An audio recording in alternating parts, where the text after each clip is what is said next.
آداب دوستوں، کبھی آپ نے سوچا کہ آپ ایک کہانی ایک مووی دیکھ رہے ہیں، اچانک ایک ہیرو کا کردار آپ کے سامنے آتا ہے اور آپ فوراً یہ ایزیوم کر لیتے ہیں کہ یہ آدمی جسٹس کرے گا، یہ انصاف کرے گا۔ اس کے سامنے کہیں ایک بوڑھا آدمی آ جاتا ہے تو آپ کہتے ہیں کہ یہ دانش مند ہوگا۔ اس کے ساتھ ایک ویلن آ جاتا ہے، آپ کہتے ہیں کہ یہ کردار ضرور ظلم کرے گا۔ اس نظریے کو، اس تصور انسانیت کو آرکیٹائفل کرٹیسزم یا آرکیٹائفل کہا جاتا ہے۔ آئیے اس آرکیٹائفل کرٹیسزم کو سمجھنے کی کوشش کرتے ہیں۔ آرکیٹائفل کو اگر ہم توڑیں تو آرکیٹائپ سے کیا مراد ہے؟ آرکیٹائپ سے مراد یہ ہے کہ وہ نظریات، وہ تصورات جو بار بار پرانی ثقافتوں سے لے کے موجودہ تہذیبوں اور ثقافتوں میں دہرائے جاتے ہیں اور ان کے متعلق ایک باقاعدہ سوشل کنسٹرکٹ قائم ہو جاتا ہے، ان کو آرکیٹائپ کہا جاتا ہے۔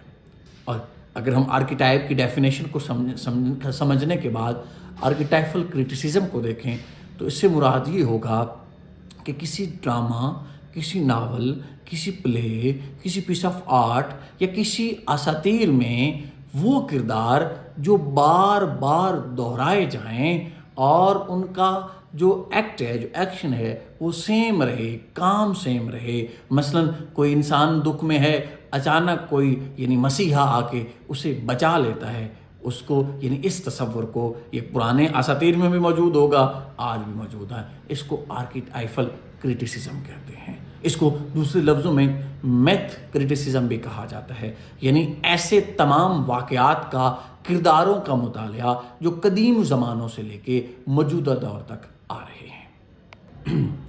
آرکیٹائفل کرٹیسزم میں جو سب سے پہلا نام ملتا ہے یا بنیادی تصور جس میں ملتا ہے وہ ہے کارل جنگ کا، جس نے کہا تھا کہ دنیا کے تمام حصوں میں رہنے والے انسانوں کے مشاہدات اور تجربات میں ضرور یکسانیت پائی جاتی ہے، وہ ایک دوسرے سے ضرور ملتے ہیں۔ وہ کہتا ہے کہ دنیا کے الگ الگ ملکوں میں رہنے والے لوگوں کے خواب، خوف اور پھر مختلف تصورات ایک جیسے ہوتے ہیں، جس کی سب سے بڑی مثال اگر ہم اپنے موجودہ دور میں دیکھیں تو ایک سرائکی کا شہر ہے قربان کلاچی، اس کے کلام کو دیکھیں اور پھر آپ ایکسٹینشنلزم، وجودیت کے فلسفے کو دیکھیں، ان دونوں کا آپس میں بہت زیادہ آپس میں جوڑ ہے، بنت ہے۔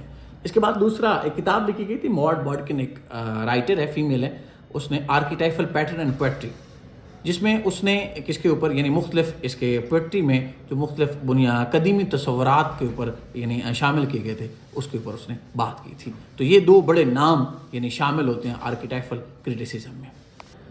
آرکیٹائفل کرٹیسزم کا بہت عروج ہے 1940 اور 50 کے عشرے میں۔ اس میں ایک نام گزرا ہے نارتھروپ فرائر کا، اس نے کتاب لکھی اناٹمی اینڈ کرٹیسزم۔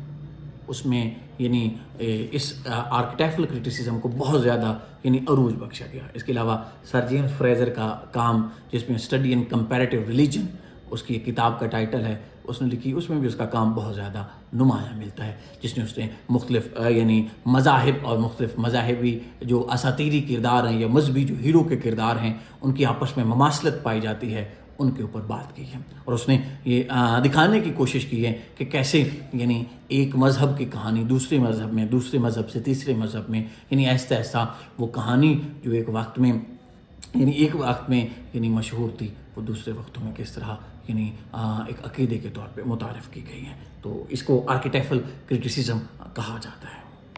اگر ہم آرکیٹائفل کرٹیسزم کو کسی بھی ٹیکسٹ کے اوپر لاگو کریں تو یہ بات بھی سچ ہے کہ ہمیں مختلف کردار ہر دور میں ملتے ہیں جن کی آپس میں مماثلت ہوتی ہے۔ ہمیں محبت بھی ہر دور میں ملتی ہے، حسد کا ایلیمنٹ بھی ہر دور میں ملتا ہے، لالچ کا ایلیمنٹ بھی ہر دور میں ملتا ہے۔ ہر دور کے پیس آف آرٹ میں، ہر دور کے ہیرو میں، ہر دور کے ویلن میں ایک جیسی خصوصیات پائی جاتی ہیں، تو اسے آرکیٹائفل کرٹیسزم کہا جاتا ہے۔ اگر ہم اس موجودہ دور میں جتنی بھی کہانیاں لکھی گئی ہیں، اگر ہم یونانی کہانیوں کا مطالعہ کریں تو ان تمام کہانیوں کا جو ماخذ ہے وہ کہانیاں ہوتی ہیں۔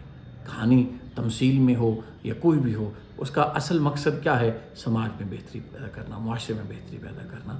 تو آرکیٹائفل کرٹیسزم بھی ہمیں یہ سکھاتی ہے کہ ہمیں کم و بیش معاشرے کی تعبیری یا معاشرے کی تعمیر میں کردار ادا کرنا چاہیے۔ آداب۔